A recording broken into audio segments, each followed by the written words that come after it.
Also notice the notifications. If there were an alternative email that I wanted to supply, I can certainly use that in notifications. So if I were having a problem with my corporate email, I might use, my Gmail account and have notifications and updates sent to that that particular email address. So that is a nice feature that we make available. And so at this point, let's go ahead and save this request. We'd immediately get confirmation that this incident record had been submitted, as you can see here, 257. From there, it's routed to the appropriate team or individual, and we're able to, at any point go back and look at those articles or look at those look at those incidents on the My Request option and Home option. So another component of the self-service site is the service catalog. So if we take a look here, we can go to our service catalog, and again, this was the landing page that we started off with. So a couple of things to note, one of which is we have our top 5 services. So these are the most commonly used services in our service catalog. This is something that you can define the order in which these items appear, and in addition to that, it's a dynamic list. So the more that the service requests are used, it'll bubble towards the top of this list. And so a couple of different options I'll walk you through, one of which is the HR services. So if I click under HR services, I'm beginning to see services that are relevant to HR. And specifically, if we look here at new hire, we can see some explanation of what is all included in this particular service. Notice that we can embed images, those types of things in this overview. And then ultimately, if I'm wanting to request a setup for a new employee, I just click on this request this service, and I'm seeing a form that's relevant to a new hire process. So here, Sally Smith is our new employee, and with that, we can then begin to fill out the form. So here, notice that we'll select a department, so that Sally is going to be part of the sales organization. With that, we can see information like our options that are related to sales, such as field sales or inside sales. And then notice that the images that automatically appear based upon the computer applications or computer packages that were selected. So for our field account managers, we would give them a laptop, a mobile phone, and a bag to carry. And then, 2, we can also see any additional options. So do they need a Bluetooth? And we really have just added some fields to give you an idea of the different types of fields that you can add to your forms. Also notice the notes are already pre-populated. That's part of the template. We don't have any attachments already, but again, if we needed to attach any supporting documentation, we could certainly do that. And at this point, we'd go ahead and save this request.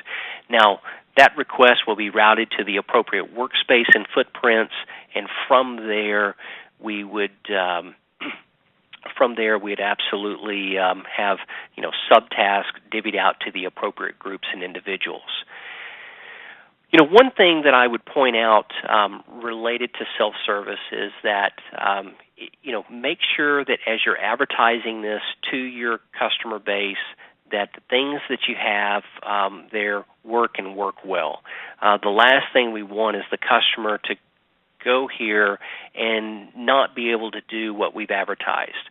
So I think I do see that from time to time. Organizations, they get very excited about having this type of functionality and capability, but really don't think it through all the way.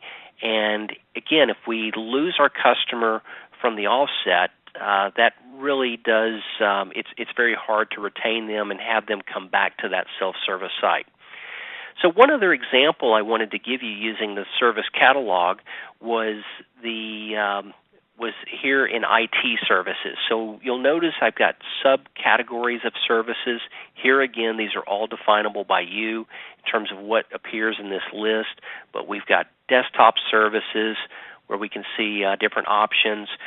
In addition to that, we've got business application services. So one of the applications, we have Adobe Reader, and by selecting this, we get an overview of what we get. Now, this is a free application, so this typically would not go through any type of an approval process.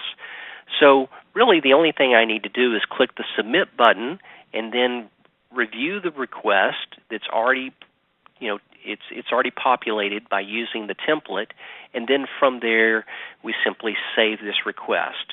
Now, what you'll begin to see here in just a few moments is that this actually spawns off one of those operational rules as part of Asset Core, where we will begin the deployment of the application to the desktop here. So while we're waiting on that to happen, if we minimize, well, actually this is going to go to a different machine that's associated with this particular user, but that application will be deployed, and we'll see prompts here in just a moment where it's prompting us, letting us know that the installation will occur. So those types of installations are, you can make them silent installations, or you'd have the option of making them the customer aware of that particular installation as it occurs. Other things that you might note here that are available in the FootPrints self-service page are things like the reports. Notice that, one, we can allow the user to select reports, my active request, my organization's request, all solutions, but we can make reporting available to the customer or not. Again, that's your discretion. And the types of reports, we have column reports, wrapped, metric and graphic reports, and we can also allow the user to export data if we wish. So if we select here, let's go and look at assignments by team, and then metric graphics reports. So if we select Go, here allows us to create a header, and then we also can define specific, so the type here we might want to do sums, and then we'll select the age of incident. Actually, let's do age of incident, and then we can subtotal. Actually, we'll do an average. We'll add that. We can specify criteria of what types of records that we want to see in this report, and then any of the advanced criteria in terms of date ranges, those types of things, and then ultimately run that report. So again, it looks like the average age of incidents is 388 days. So we might want to look at ways that we can speed that process up. But again, making reports available to customers is an option that you have with self-service. Another feature that's maybe not as popular, but there is the Instant Talk. So if we have chat sessions, we can establish chat sessions with staff members if they are logged in and using the Instant Talk. So that again is something that you may want to consider as a way of making it a good experience for customers that log into self-service. So with that, hopefully this has given you a few ideas in terms of how you can improve your customer's experience by going self-service, one of which is think about the form design.